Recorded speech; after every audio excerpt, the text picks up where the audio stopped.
What's going on, Flix Talkers? Welcome back to another spoiler-free movie review, this time for 2025's Final Destination Bloodlines. Now, this movie is rated R and it's clocking in at 1 hour and 50 minutes. And if you guys have no clue what this movie's about, here's a quick synopsis. Plagued by a reoccurring violent nightmare, a college student returns home to find the one person who can break the cycle and save her family from the horrific fate that inevitably awaits them. Alright, Flix Talkers, now before we get into my thoughts for Final Destination Bloodlines, please hit that big thumbs up to support the channel and consider subscribing today for more reviews like this, as well as movie reactions here on the channel. Alright guys, now this is the 6th Final Destination in the franchise, so if you guys are watching this and have no clue what a Final Destination movie is, what are you doing here? Please start from square one. These movies are over 20 years in the making and almost 15 years since we got our last one, part 5. I'll just say for me as a horror fan, I have a huge appreciation for these movies, a huge attachment as well, as I saw most of them in theaters, most of them at home, and I got to experience all the thrills and kills alongside of people in the audience. Now that being said, this one was no different in the experience level, as we did get to watch this one in Dolby IMAX. Please, if you guys can, if you guys are fans once again of horror and Final Destination, watch it on the big screen. And just on a side note, and I'll put a link up here if you guys missed it, check out my Final Destination ranking for the previous 5 movies. All right, now let's get into some pros for Final Destination Bloodlines, starting off with some inventive, gruesome kills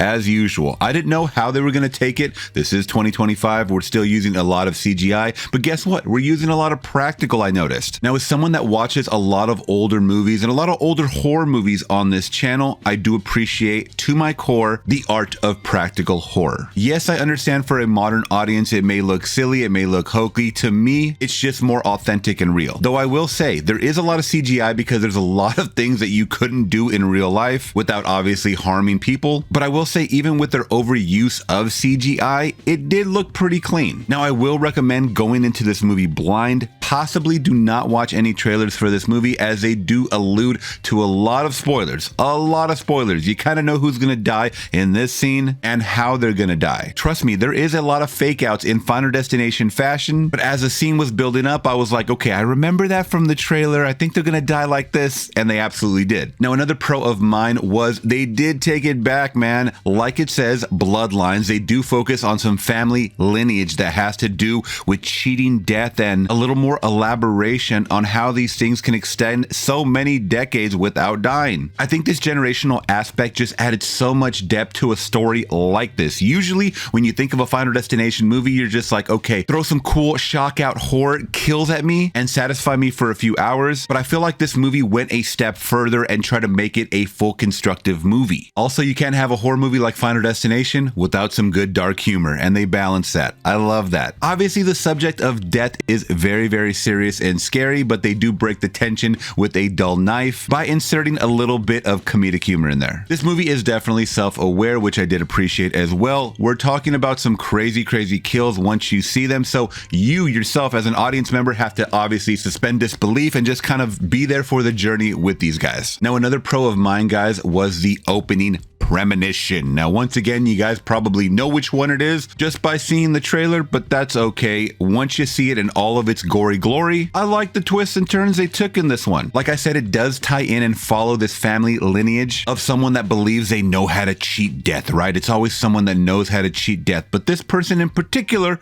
has cheated death the longest, so you get a little more layers of Final Destination added in a movie like this one. And last but not least for my pros, guys, is the homage, the send-off, the final scene that we get to see with Tony Todd in this one. If you guys don't know about Tony Todd, he's a master of horror and a master of cinema. So we got to see him in a sickly state because I believe he did die of cancer, and he does acknowledge that in the movie that he himself is dying. So I was like, oh God, like my heart can't take this anymore. And honestly, when the scene was done, I shed a tear. It was awesome. It was very bittersweet, especially since he was a huge part of this franchise. Also, we get to see where Bloodworth is from, William Bloodworth's bloodline, so to speak, where he came from and how he's all tied into everything that has to do with death. I thought it was a great time for his character, especially since throughout the series, we don't know too much about his character. Is he death incarnate? Is he just a regular guy? We don't know too much about him, but we know he deals in death. That's it. So once again, I think horror fans are really going to love his send-off. All right, guys, now some of the cons that I thought were here for the movie Final Destination Bloodlines. Going back to that overuse of CGI. Now, I know it's inevitable, especially when you're doing a horror movie in 2025, to do it 100% practical, especially when you have a lot of these impact kills where something just hits you from behind or blows part of your body off. These are element of surprise movies, so you have to be really quick cut with the editing, and it is in your face.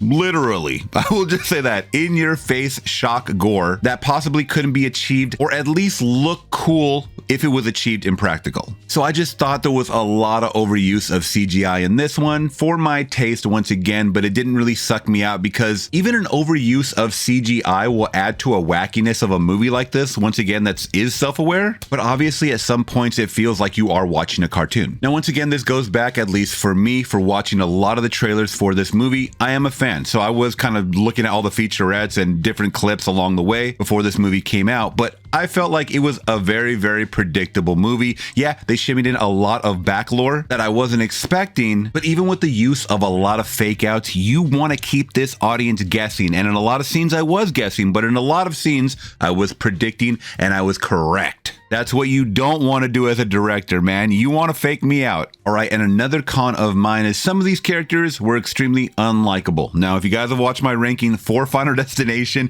you guys know that most of the characters are just meat sacks, man. You're not supposed to care about them one iota, and I totally get that. But when you do care about characters, especially in a horror movie, you do give a shit that much more when they get put in a dangerous situation. I'm not saying they have to give on a stellar Oscar-worthy winning performance. I just want to feel a little bit something for these characters that are inevitably going to die in a sick and twisted way. And for this cast, there was a few that I definitely felt for, and they knew they were going to die, and some of them really conveyed that well. On the other hand, there was a few obnoxious characters where I was like, I want them to die, and maybe that's the reason they gave them the script that they gave them. I do think for the most part, overall, this cast was just okay, and I did really like our lead investigator. She was pretty cool. I didn't know who she was, but she gave a pretty good performance. And all of that being said, guys, I think I'm going to give Final Destination Bloodlines a solid 4 out of 5. Believe it or not, this is one of the higher ups, and I'm not sure where I rank it in the franchise yet. I gotta let it marinate a little bit. I have to go back to the old movies, but this is one of the solid entries in the franchise because it does do something that other Final Destinations don't. It makes this feel like an actual movie and not a Final Destination kill movie. So you guys let me know, what do you rank it out of 5? Please let me know some of your favorite moments if you guys have seen this film so far. Try to avoid some spoilers for those that haven't seen it. And before you guys leave, if you could hit that big thumbs up to support the channel and consider subscribing today for more reviews and movie reactions. All right, Flix Talkers, I'll catch you guys in the next one. I'm gone. Peace.